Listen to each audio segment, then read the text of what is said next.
So I'm used to that kind. My level is there. So here, like when I call people in my dorm. I'm like playing music. I'm dancing, and I'm the only one dancing. Nobody's like everyone's like awkward. What the? Hi, welcome to TaiwanPlus After Hours, where we're going to explore Taiwan through our colleagues' after hours activities. I'm your host, Eric Tai, and today I'm here with Asmita Banerjee, and we're going to talk about her experience adjusting to Taiwan after coming from India. Welcome. Thank you. So, what do you do here at TaiwanPlus? I'm interning with the programming team.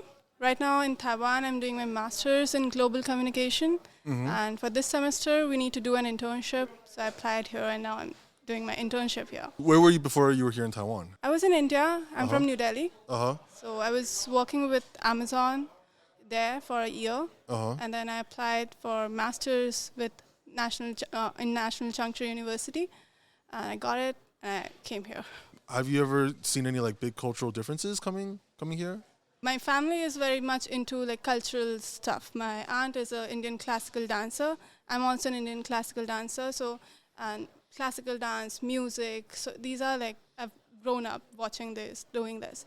So, and also in India, we have lots of festivals.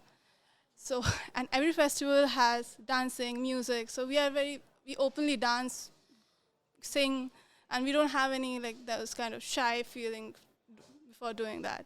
And also in university, colleges, even in offices, we have these events where people can just go and dance. But which is very like, I think for Taiwanese people, it's like your culture is not very, I would say, not used to that kind of openness, right? So I mean, we have festivals too. Have you ever been to the Taiwanese festivals? The religious festivals? The Ghost Festival. I went to Chilong. Yeah. That was very something like I felt like, okay, fine. This is the Ghost Festival. You went to Geelong where they had the big. I think it was a really big pig. They had a lot of drumming, right? Yeah. So I'm used to that kind. My level is there. So here, like when I call people in my dorm. I'm like playing music. I'm dancing, and I'm the only one dancing. Nobody's like everyone's like awkward. What the fuck? Well, now that you're here, we can totally do some dancing, right? We need to be more culturally aware here. I mean, Diwali's coming up, right? Diwali's coming up.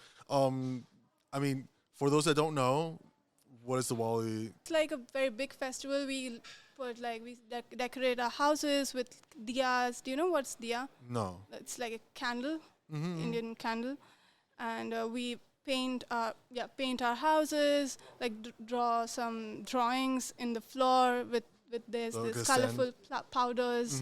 Like we call it rangoli. So we draw rangolis, and then we eat sweets. We celebrate it with our families, friends. We burst crackers, but right now we are not. Like it's advisable to not to because of the pollution level in New Delhi. Now that you're here, though, like what is it like celebrating something like such a big festivity like Diwali here? Without your family, how's it been adjusting? Actually, yeah, of course, I miss my family during these festivals because our festivals are really, it's like extravaganza. Right. So, but here I think we have lots of Indians in Taiwan right now. They have their own group, own community, and they organize these festivals, and they have like an event. And because I'm an Indian classical dancer, so I go and perform there. So I also meet a lot of people, have Indian food. Nice. So yeah, I miss them, but at the same time, I'm okay. I'm not like really homesick yet. So there are like 5 religions in India. So Hindu, Muslim, Christian, Jainism, and one more. Would you say it's really religiously diverse? Yeah. So in Taiwan, do you get the similar feeling too? Or I mean, like in Taiwan, it's mostly ethnically Han people from like Eastern Asia in general. But how does it feel in terms of like I guess religious diversity as well too? I think in Taiwan, people are really respectful towards because it's like religiously diverse. When you have different religion in one place, you have to be respectful. You have to be able to accept those religion. So I think that's one of the characteristic of Taiwan, that they are very accepting towards other religion. even if it's outside their country. Do you So ever it's, feel like as like because you do like more traditional dancing? I remember I used to do dance in the States too. We did mostly hip hop. I had a classmate who was Indian American, and she did traditional dance as well too. And I was like, wanted to go more cultural. I was like, okay, can you like incorporate some of the dances into the hip hop thing? And she was like, no, you can't because there's certain meanings behind each of the different dances and everything too. Would there be a disrespect sometimes when people ask for performance in certain ways? there's a way. Sometimes there's a way, right? Sometimes there's a. It's like I'm being candid here. So sometimes I don't know about here, but sometimes I've met people who would ask you to dance in not a very accepting way. You don't feel like they want to see your culture. They want to see your. They just kind of mocking in a mocking way. like- They would ask you to. It's like dance for me. It's Yeah, like kind of entertainment that. thing. Yeah. For that, of course, I don't. I won't dance there. Yeah. I won't like it. But in general, like I have also seen right now, people are doing some contemporary and classical or even hip hop. There's a really famous viral video of someone from like States who merged classical Bharatanatyam, South Indian classical dance with hip hop, and it was like went really viral and it was really good choreography. So it's not like that, but yeah, because through our classical dance, it's actually a dance drama.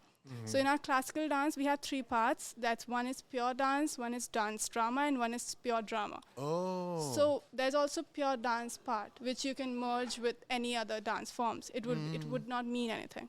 But for the drama part, it's like all the hand gestures are words, and through the performance, you're telling a story. Like you're forming sentences. It's like a language, So interesting. So like for the drama part, it would be difficult to merge it with some other hip hop or freestyle kind of dance. But I think for the pure dance part, it can It's be doable. Yeah.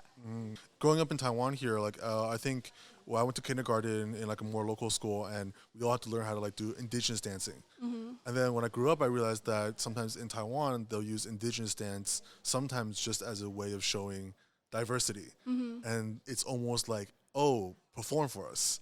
We're diverse. We have indigenous people, but in actuality, I think there sometimes is that little bit of a lacking of respect and understanding of the culture that goes behind the dance and behind the entertainment that happens. So I've always been curious about like the meaning that goes behind a lot of these dances as well too. Yeah. But I feel like because there's Bollywood, of course, there's also Bollywood dance, and which everyone likes to do it. It's like a fun dance. So for that, like when you're in a family gathering or like partying, you don't really do classical dance there. You do probably Bollywood dance. Okay. Right, Okay. like just to have fun, because it's sometimes even like in classical dance, our teachers we call them guru. So for our gurus would be a bit like, okay, that's not appropriate to dance in a disco, a classical dance. Just don't.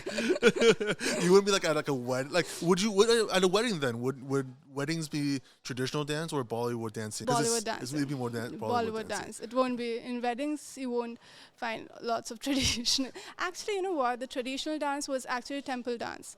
So way back, like before Britishers came to India, so these dances were performed in temples, in front of the god to like praise the god, and it was a way of worshipping. Yeah. Right. So it was never, and even in weddings, they used to call those dancers from the temples to perform at their weddings to get the blessings of the god. Yeah. Right. So it was only related to the god. It wasn't never like the entertainment for the entertainment purpose. Yeah. So that's why it's not. The meanings are not similar.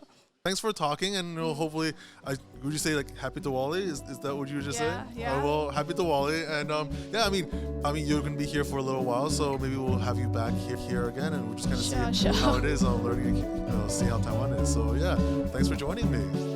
Thank you for having me.